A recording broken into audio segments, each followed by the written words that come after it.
We look good together, guys. Like, everybody. Shangela's our hype girl. She's our hype girl. Yeah. I thought Taylor had a toss. It's a classic part of who I am as a person, to be always flipping the hair. Wonderful. Wonderful.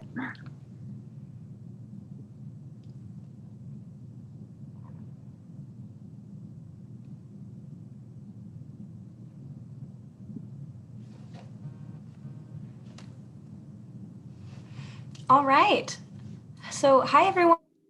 So much for tuning in to this conversation on the power of self-expression and self-care. I want to start by inviting all of the panelists to begin introducing themselves with their name, their pronouns, and their position or connection to this conversation. I can start us off. I am Taylor. My pronouns are they, them, theirs, and I am currently the Special Projects Intern for Born This Way Foundation. Would you all like to begin introducing yourselves? I will kick it off. My name is Beth Anderson. My pronouns are she, her, hers. I am the Assistant Manager of Influencer Marketing at HAUS Laboratories, which works very closely with Born This Way Foundation with Lady Gaga. And I'm also a registered yoga teacher, and I've been leading mindfulness and wellness workshop for years and years, and I'm very passionate about it. So I'm excited to be here.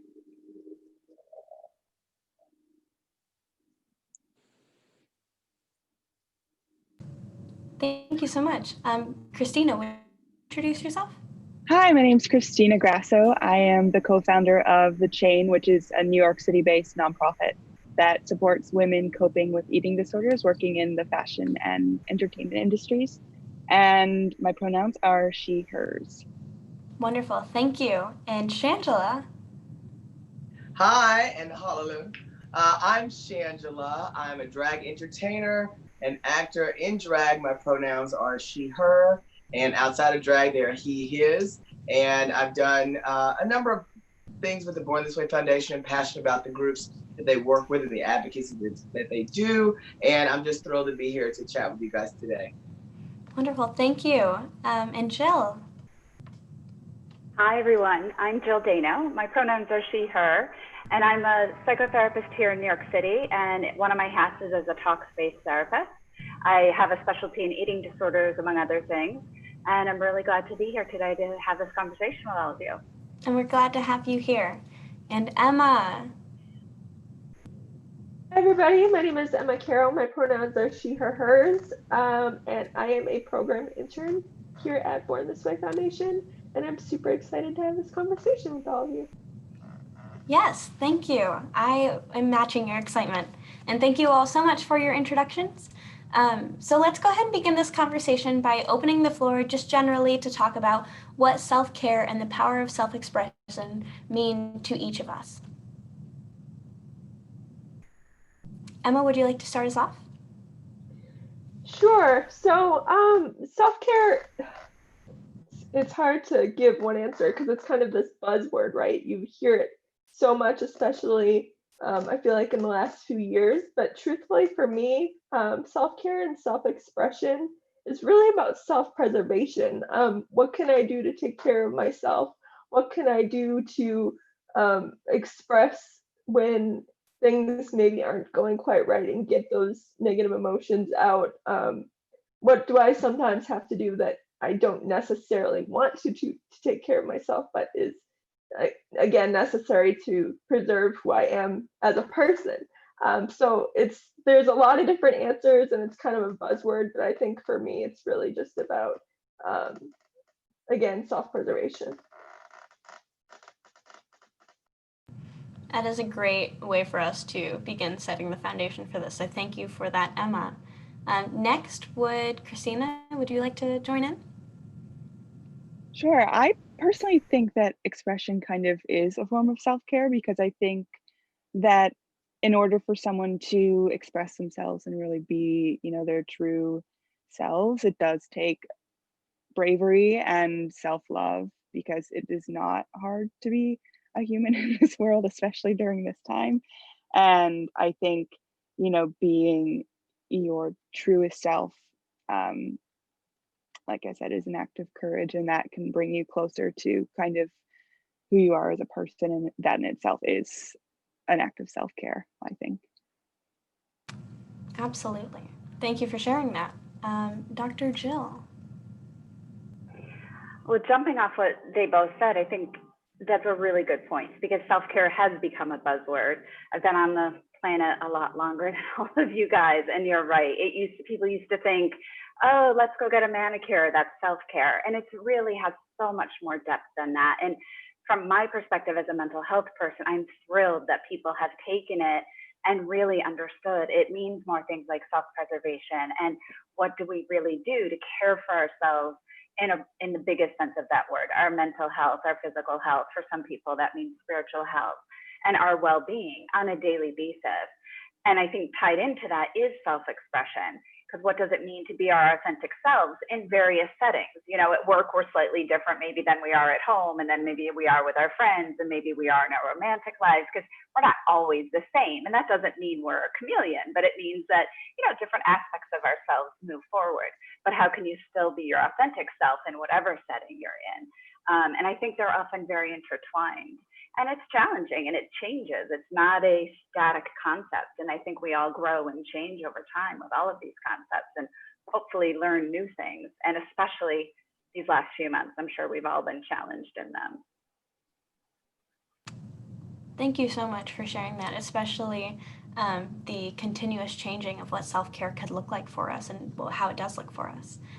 Next, I really would like to invite SHANGELA to the floor to discuss this. Well, you know, self-expression relates to freedom, right?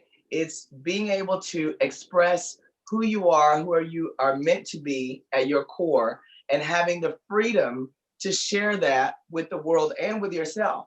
And if you aren't taking care of yourself, and that's everything from physically, emotionally, in ways in which you are nurturing yourself, Emma talked about preservation, that's very key, because you have to make that choice that you want to be your best and that you want to be able to, with freedom, express yourself. So I think that it really relates a lot to how we value ourselves and how we want to express that to the world. Absolutely. Thank you for bringing that up. And then finally, Beth, would you care to share your answer with us? Yes. How do I follow so many amazing answers? I think mine is very similar. I think self-expression is everything. I think that we all are very unique and have unique gifts to offer the world. And I think getting to the point of accepting and seeing those gifts oftentimes takes self-care. We have to do the internal, difficult, hard work to realize what those gifts are and who we are. And then we have to share that with the world. So I think they are definitely intertwined. I think we're all learning that self-care is not just manicures. It's doing the difficult stuff so we can then give our gifts to the world and share. So I think that self-expression is everything. It's who we are, and it's so important. Absolutely. I think it's beautiful that we all have such varied perspectives on what self-care and expression can be and do for us. It is essential to acknowledge in this conversation, though, that our perspectives are different because of our unique lived experiences. So moving into this next question in the conversation, could each of you share about what the conversations you have about expression and or self-care look like or have looked like in the various communities, identities, and positions you hold and have held?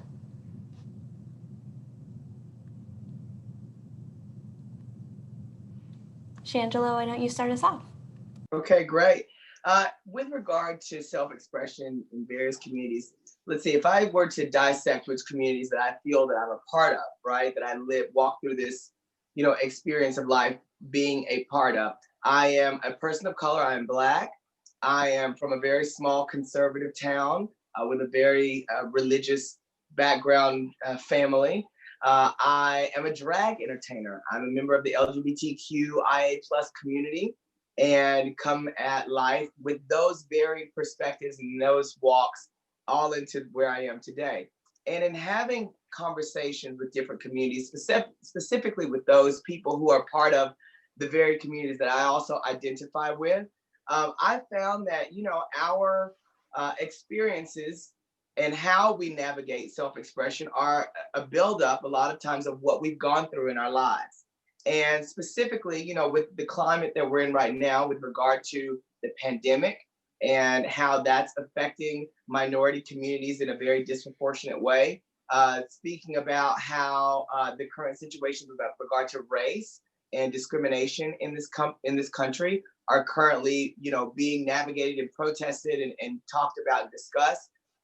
All of these things relate to how people feel they can express themselves, how free they are going to express themselves, how if they feel supported in society about expressing themselves, and if they're going to face any backlash from it. So I honestly think that it's really important that we consider all of the different walks of life that people come from when we're talking about self-care, because the way that I have to take care of myself and the different obstacles or challenges that I face in life that I have to overcome are going to be different than the ones that others. That doesn't make them more important or less important. It's just that they're all different.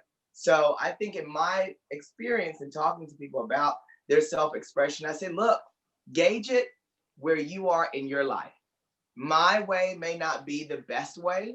I'm giving you the tools that I've gained over my experience and what I've learned that helps Shangela keep it moving and pushing on to the next moment, and trying to help our community stand up as well.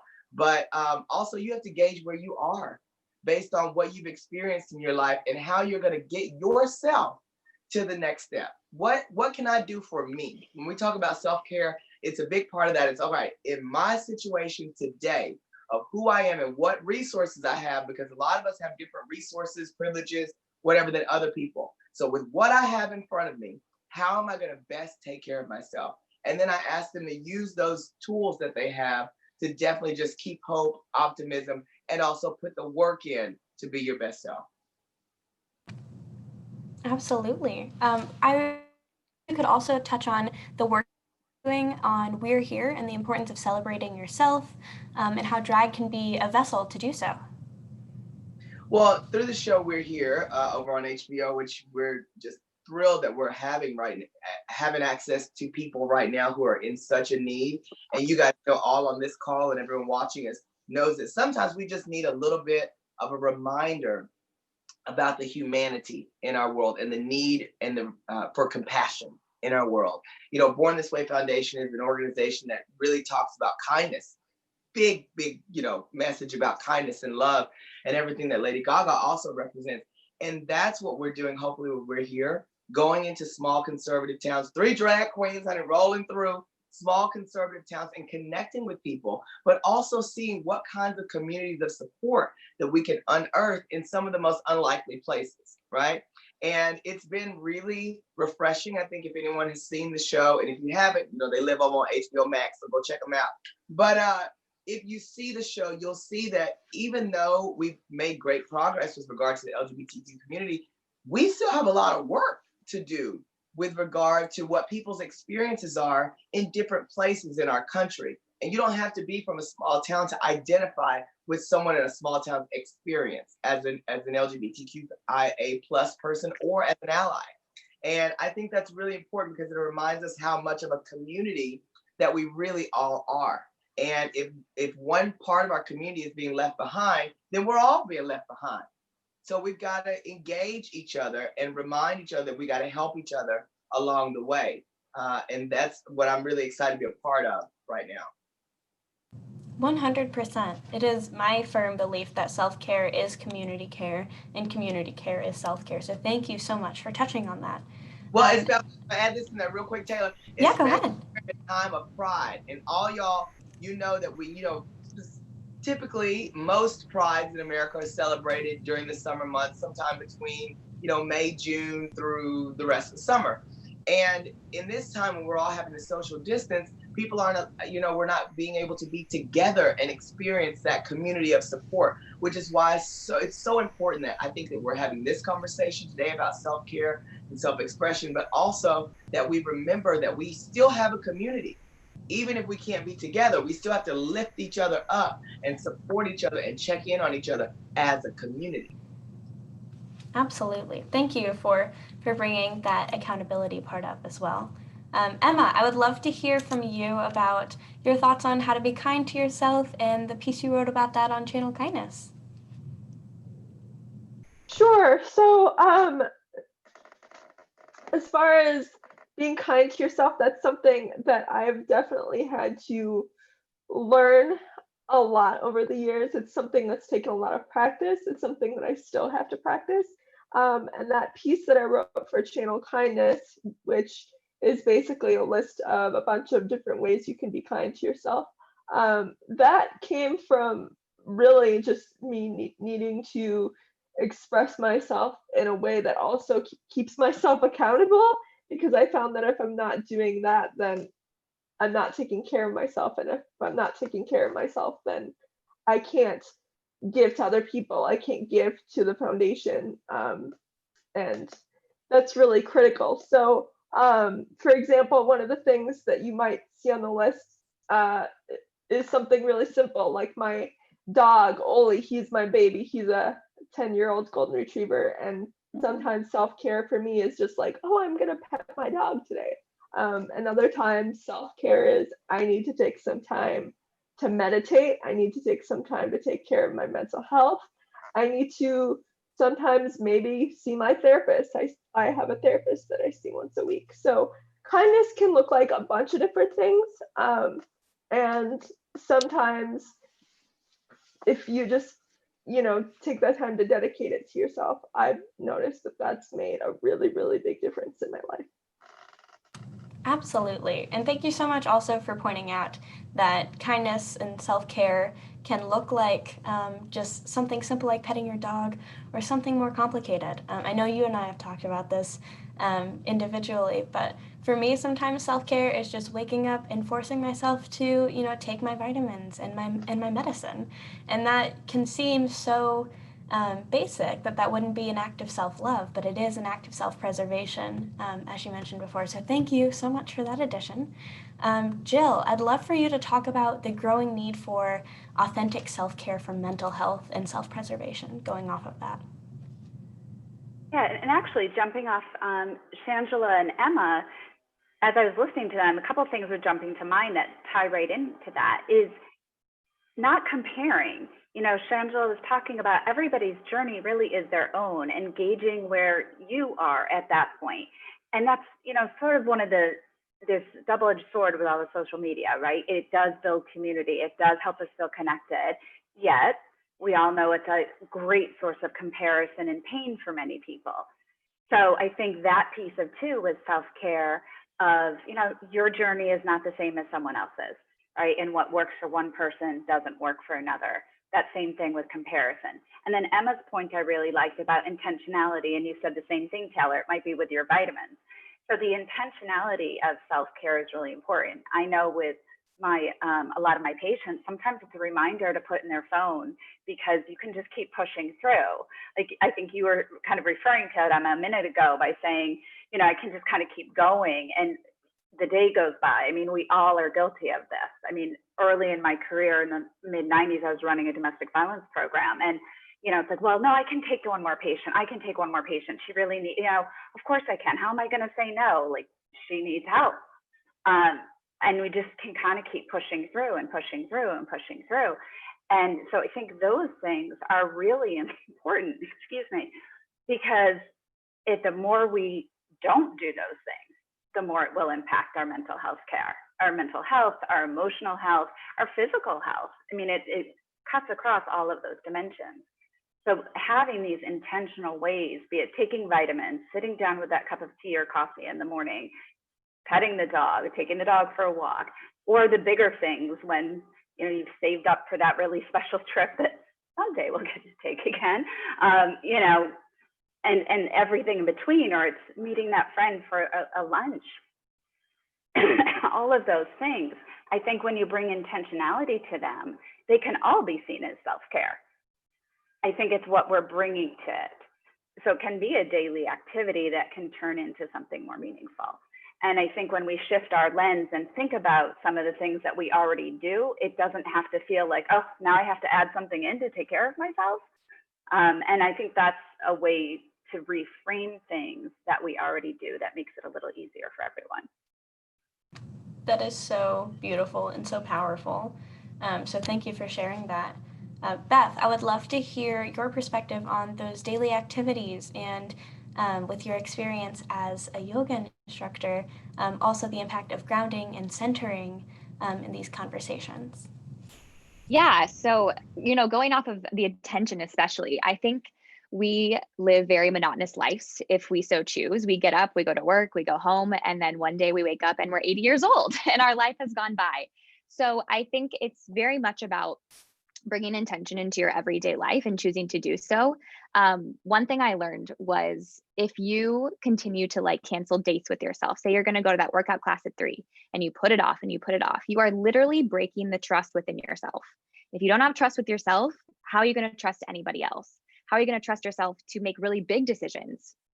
So I think it starts as small as taking your vitamins in the morning, as scheduling time to do meditation after work, as scheduling the workout class, any of those things. I think it's really important to bring intention to your day, figure out what brings you joy, what brings you happiness, what you need more of, scheduling it in. It's a non-negotiable. You have to do it, build that trust, and then you will continue to feel better all of the time because you're bringing those small snippets of goodness into your life. So yeah, I just think having intention in our everyday lives is so important because we have one life.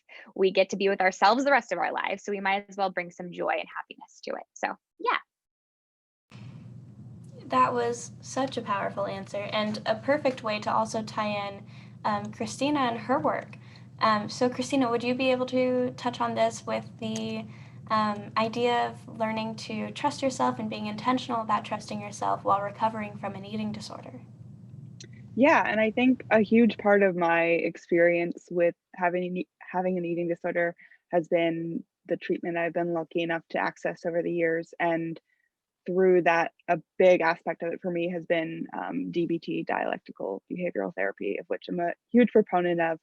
And one of the skill sets that they teach you is mindfulness, as well as learning to self-soothe. And so I've been working on these skills for like over 10 years now, before self-care was even a buzzword. So I feel really lucky to have learned those early on and learned how important it is to take time out of the day for myself, whether that's a 5-minute meditation or listening to a couple songs or washing my face, drinking water. Like it can be such a small, simple thing.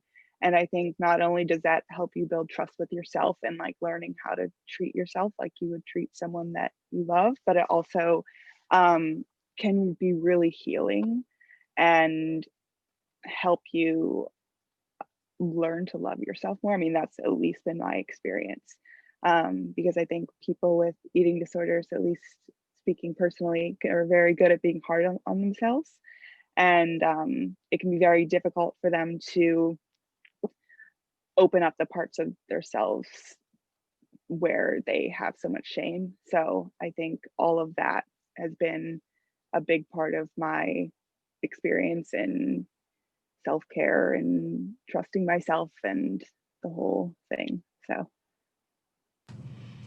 yeah, thank you for sharing that. I know so people watching and at least myself as part of this conversation can really relate to all of that. I also Can I just yes, go ahead, Jill. I just wanted to add one thing, because as I'm listening to this, I'm so like moved by what everybody's saying. And one of the things that also occurred to me that we haven't said is the ability to say no to something. We're talking about all the things we can do, right? And we could add in or shift our focus on. And one of the biggest things I think in these kind of busy lives, like Beth brought up, we can kind of keep going and you wake up 80. I know when I woke up after my 50th birthday a little bit ago, I was kind of like, how'd that happen? So that 80 thing was quite jarring when you said that. But, that can happen. So when do you say no? That's a form of self-care, setting that limit, setting that boundary. So sometimes saying no to something is self-care as opposed to adding something in. And sometimes we don't have options to say no, maybe to a boss at work or something, but there are many situations when we do have options to say no to something and you say yes when you really didn't want to. And I think that's another one that people are often very guilty of, is they said yes, and they knew deep down inside it should have been a no. And I think that's one a lot of people struggle with learning, is saying no and being okay with that. And saying, sorry, can't do it, can't help this time, can't take on that project, or saying no to a friend because you really just wanted to sit home and watch Netflix. And you chose Netflix over going out to dinner that night, and that's okay. So I just wanted to kind of button that as kind of the opposite of doing something, sometimes not doing something. 100%. Thank you so much for adding that in. And that's also the perfect tie over to our next question. How do you take time to prioritize your mental wellness and your self-care? For me, that looks like skincare. And I know that that might be one of the most stereotypical self-care and practices, but it's so much deeper than that for me. In rehabilitation for an eating disorder, the first time I learned a very valuable technique that I've kept with me through this day, and that's meditation and self-love through skincare. Because as my therapist put it at the time, moisturizing, you can't be violent with yourself. You have to practice gentleness. I'm sure you can be a little bit aggressive when exfoliating, but when and washing your face, you have to practice that gentleness with yourself. You have to give yourself that care and that love. And so washing my face in the morning and in the night has just become a time for me to have that me time and to connect with myself and remind myself, I woke up, I am here, I am loved, and I am worth it. So I'm really curious to learn what taking time to prioritize the self-care and mental wellness looks like to each of you. So Jill, would you like to hop us in? Sure. For me, I do wear a bunch of different hats, and I think, as I said at the beginning, it changes over time. And I was definitely not as good as it at prioritizing that earlier in my life. I just wasn't, doing too many things and just not really recognizing that I was pushing through too much. I think now it's just a must. It's just a must. And I notice for me, one of my signals that I really need to take a step back is I get more irritable or a little more short-tempered. And my son can definitely vouch for that, because he'll be like, Mom, the tone will shift or things like that. So it's really taking that step back, whether that's an inventory at the end of the day or when I first wake up, of like looking at the calendar and knowing, what I have that day as far as work and personal load, and saying, ooh, is this overbalanced, underbalanced? I'm fortunate I have control over my schedule, so that makes a difference, a big difference actually, and I can build it in. So what that looks like for me is I am a fan of like the meditation apps, especially at night, because I think during this pandemic, a lot of us have noticed sleep is kind of askew. So I'm noticing I'm using that more at night, or even sometimes during the day, just as a quick 3-minute check-in, just to do some grounded breathing. And if I don't do an app, it's just, doing square breathing, anything to kind of sort of reground, even if that's between patients sometimes. So for me, sometimes it's a quick little thing just to kind of settle back into myself when I feel like I've done 50 different things in the last hour and my brain's going a bunch of different ways. So it's really building it in each day.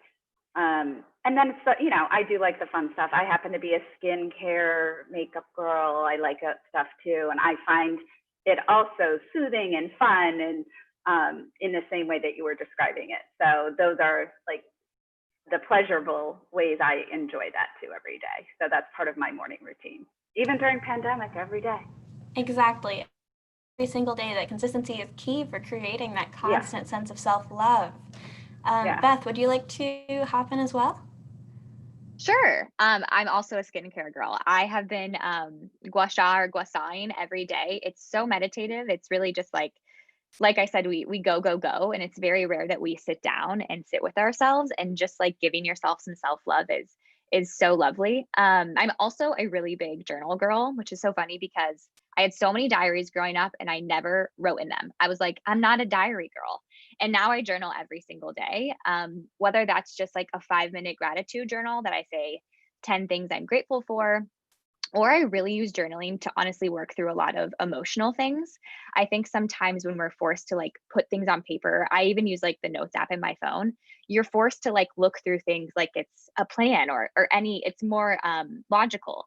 And it's just so helpful for me if I'm like having a bad day, if I feel like someone's being weird to me, to like literally put it on a piece of paper and be like, okay, this is what's going on. So I'm a really big journal girl, despite my diary issues growing up.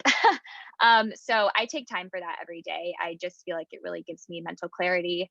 The gratitude is everything. I am this grateful. I feel like it, and really making time to find new things that I'm grateful for every day, small or big, is huge. So yeah, those are some of my everyday things. And gratitude is so, so important these days when you may feel like there is so much negativity or so much to be upset about. There are also things to be grateful. Thank you for touching on that and encouraging that for those that are watching. Emma, I would love for you to speak on this too. Yeah, so for me, I really try to take the time to prioritize not just my mental health, but my physical health, my spiritual health, just all of it.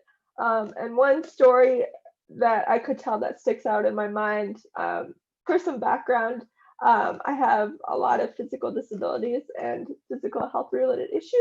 And so one thing that really helped me sort of learn this the hard way, for lack of a better word, was when I first started college 5 years ago. I went to school for social work, and my professor at the time was a therapist, and things came up out of nowhere. I found out that I was gonna have to have like really major foot and ankle surgery, and prior to this, I was just like, I'm gonna go. I'm gonna finish this in 4 years. This is exactly how it's gonna play out. Like, I don't care about anything that happens. Like, I am going to plan this. I'm a go-getter. This is how things are going to happen, right?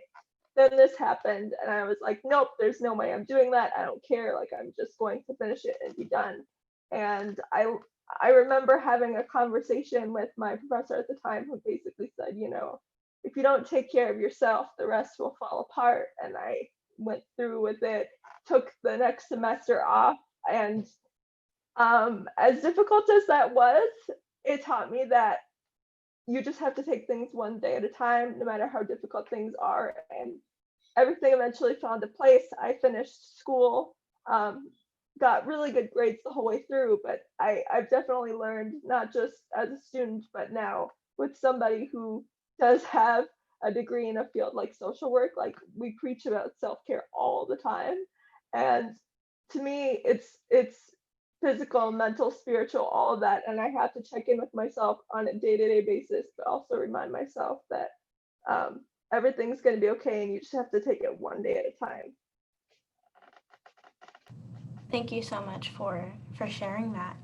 On the note of being kind and practicing self-care for mental wellness and physical wellness, Christina, would you be able to weigh in? Yeah, so I think kind of similar to what we've all spoken to now, self-care has really, I think, been commodified by the time in which we live in, and it doesn't have to be this like grand gesture. So for me, it's honestly really basic and sometimes boring. I also love skincare. Gratitude is huge for me. I've also started skincare gratitude. I have like this gratitude list inside my medicine cabinet that, like, each day I have to go down. There's 5 things, like 1 thing you're grateful for, 1 thing you're looking forward to, 3 people you're grateful for, just like really simple things, but it really makes a huge difference. And in addition to that, I like to exercise. That really helps with like the mental wellness aspect. And also rest days are really important, because I think, like, Emma kind of spoke to, I like to go. I don't like to give myself like a rest. But I think it's in the recharging our batteries that we come up with our next creative ideas and our next like whatever we're going to do next. And I think it's really important.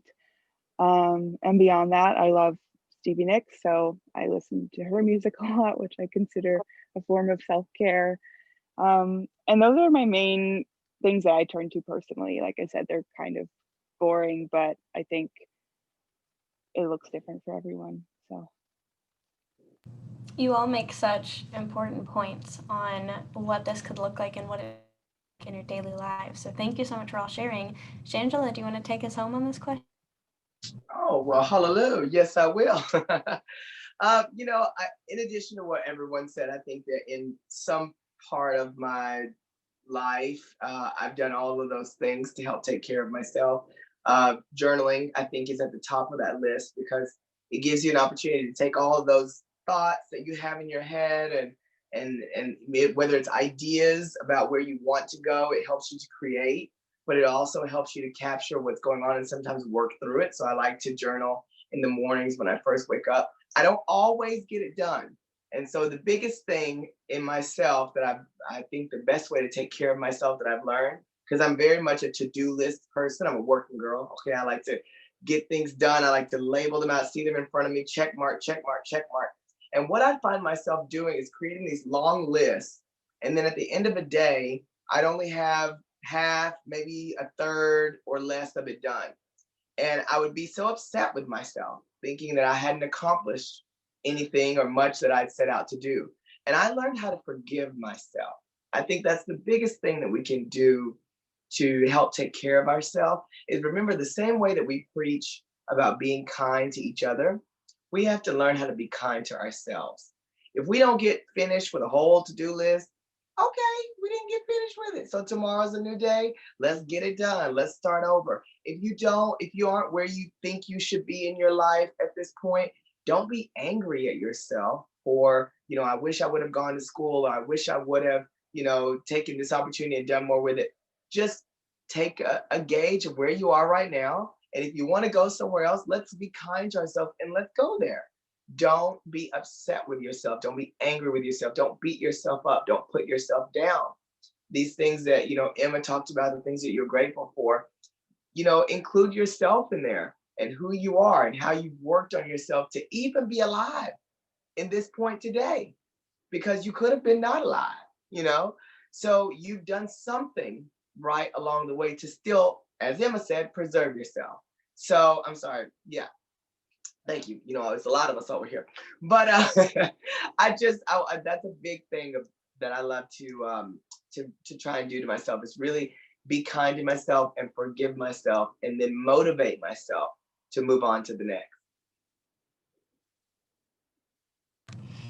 Thank you so much for bringing up that self-forgiveness. I think a lot of times when we have these conversations about self-care, we can think that it's all external. It's all exercise, it's all the skincare, but it really does start with that internal self-forgiveness and self-love. So thank you so much for bringing that up. Before we get to the Q&A section, I just want to ask if any of the panelists have any resources that they would like to share. I know, Christina, you work with the chain. We'd love for you to talk more about the organization, how people can receive help there. I also would like to mention Jack.org and Born This Way have partnered to bring the Be Kind, Be There initiative to us at bethere.org. So this is a comprehensive digital resource dedicated to educating and empowering us to recognize if a loved one and how to support them in this way. We also have a Get Help page, which includes resources support your mental wellness, and evidence-based tips. So opening it up to the rest of the panelists, what other resources would our viewers and our friends watching be able to use? So the chain is the organization that I co-founded with my friend Ruthie Friedlander. We're both in recovery from eating disorders, and we met because we both have worked in fashion and beauty for many years and noticed that there was a need for ourselves and our peers to receive support through each other, because there are a lot of additional triggers that come along with the territory of working in a creative field. And we also act as a resource for our colleagues, for media, or just the way people discuss and talk about eating disorders and related issues in the press and in other outlets. So we've only been around for about 2.5 years now, so we're really just getting started, but it's been great. So you can find us on Instagram at The Chain, and our website is listed there, and you can join through our website. And you can always reach out to us over DM if you're looking for additional support. So thank you. Yeah, wonderful. And also mentioning on that note, NEDA, the National Eating Disorder Alliance, you can go on their website, which is nationaleatingdisorders.org, or you can call their helpline for support. And that number is 800-931-2237.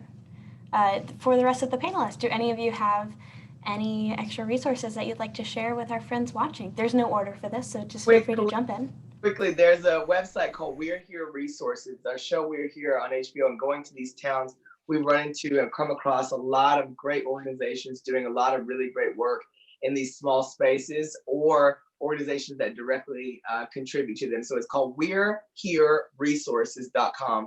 You can go there and find different ways to support. Thank you, Shangela. Do any of the other panelists have any resources to share? Just really quickly, if you are ever in crisis, I would also encourage the crisis text line, which anybody can reach out to by texting 741-741. And as Taylor mentioned, Born This Way Foundation also has our Get Help Now page, which you can find by going to bornthisway.foundation/get-help-now. One of the things, jumping off what Christina said, there's also an organization, Project Heal, that has a lot of good resources around eating disorders. I think in particular with one of the things with eating disorders that's so tricky, and I think Christina's organization is trying to address this, you can get down a real rabbit hole of misinformation or things that look like they're going to be helpful in that particular space.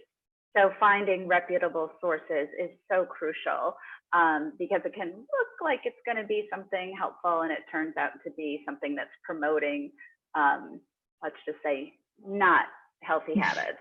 The other thing that I would want to mention is, while Talkspace offers therapy, one of the things some people don't know is even if you just go to the Talkspace website, there's a section that says blog. And I think blog is almost a misnomer because it's really just a library of articles and all kinds of resources on all kinds of mental health issues. And they just sit there as a library. It's not like it's gone here one day and gone the next. So it's really a wonderful resource on almost any topic you can think of. So I always suggest people go and take a look because we're constantly publishing every day. So there's obviously a whole section on everything going on now with the pandemic, but you know, there's stuff on couples therapy or depression or anxiety. It could be by diagnosis or it could be by a topic. So I always think that's a quick place to look because again, whenever you're looking for mental health resources, you want to trust reputable sites. I'm not a big fan of just Googling depression. I'll never forget a friend years ago Googled hypoglycemia and this whole diet came up that had no protein in it. And it's like, and that's not true. And because it was an anti-animal, like, no, please don't eat meat website. And we didn't know until we got to the fine print. So I'm always careful with anything, you know, just to be really mindful of your sources when it comes to anything with mental health. Thank you so much for bringing that up. Okay, so I don't mean to sound dramatic, but all of you sharing these resources just really does make my heart soar. I'm super excited for us to move into the Q&A section of this. We had a question from Diana. She was wondering about if anyone on the panel has to navigate self-care while having children in this pandemic, noting that it is hard to meditate anywhere around toddlers. Jill, would you want to weigh in on this? Yeah, toddlers are challenging. There's actually a really good app that is geared towards kids and even kids that young. So you might want to even consider trying it with them. It's Stop, Read, Think Kids. I found it years ago through the New York Times Well column, I think it was. And the parent app has changed its name to My Life. So that's their website and their app. Their kids' content is unbelievable. for very young kids to older children. And that might be a way to start. One of the sleep ones on there, I still even like, because I heard it so many times with my son when he was younger that I just got used to it. So I even do this one with Bulldog, even though it's like a kid one, because my brain just still likes it. The other thing is, and you know, the old adage, oh, do things when your kids are napping. That does not work. And especially if you're working from home. Even if you find 30 seconds to do square breathing or any sort of quick breathing, you don't need 10 minutes to do something on a meditation app. 30 seconds of a breathing exercise. And if you don't know square breathing, real quickly, it's like an in for a count of 4, hold for a count of 4, exhale for a count of 4, pause for a count of 4. Some people do a triangle. It's whatever works for you. So even just doing that while you're standing at the kitchen sink doing dishes, while you're changing a toddler diaper, that can make a difference. It sounds so simple. It sounds like 30 seconds. What's that going to do? But it's like building any muscle. The more you do something like that, you hit those 30 seconds a couple times a day, you're going to find your heart rate will slow down, your breathing will slow down, and you'll feel better. Other than that, you're just going to be running around after toddlers. Thank you so much for sharing that. I am in a very unique position where I am a young adult trying to live their life independently, and I also help co-parent my siblings. Recently, within the last month, my family was able to bring in 3 new sisters of mine through foster and adoption, and I'm so excited for that. I was able to help move them in and spend some time with them in a very, very safe manner, I assure you. And it is jarring, to say the least, to move from a house of all adults to a house with an 8 and a 10 and a 14-year-old in it extra now.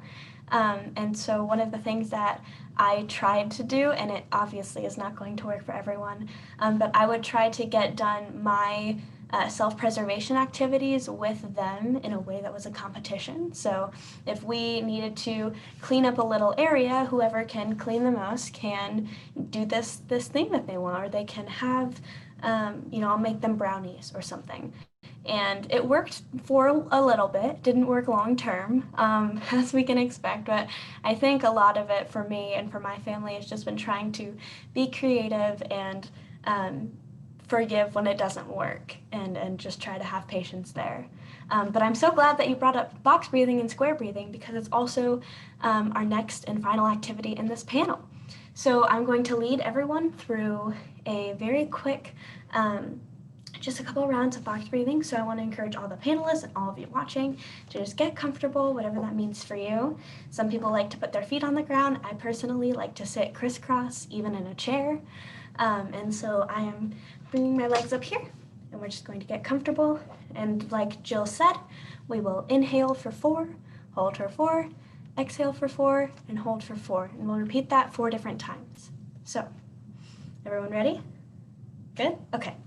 So inhale, 2, 3, 4, hold it at the top, 2, 3, 4, exhale, 2, 3, 4, hold, 2, 3. Second time, inhale, 2, 3, 4, hold, 2, 3, 4, exhale, 2, 3, 4, hold, 2, 3. Third time, inhale, 2, 3, 4, hold, 2, 3, 4, exhale, 2, 3, 4, hold, 2, 3. Last time. Inhale, 2, 3, 4, hold, 2, 3, 4, exhale, 2, 3, 4, hold, 2, 3, 4. And go ahead and wake your shoulders up and your neck and anything else that needs stretched out or moved. But I just want to thank all of you for tuning in to this conversation and sharing your thoughts and your questions with us. I want to thank the panelists, this absolutely incredible set of panelists, for your participation, your vulnerability, your kindness, and your support for each other and the organization.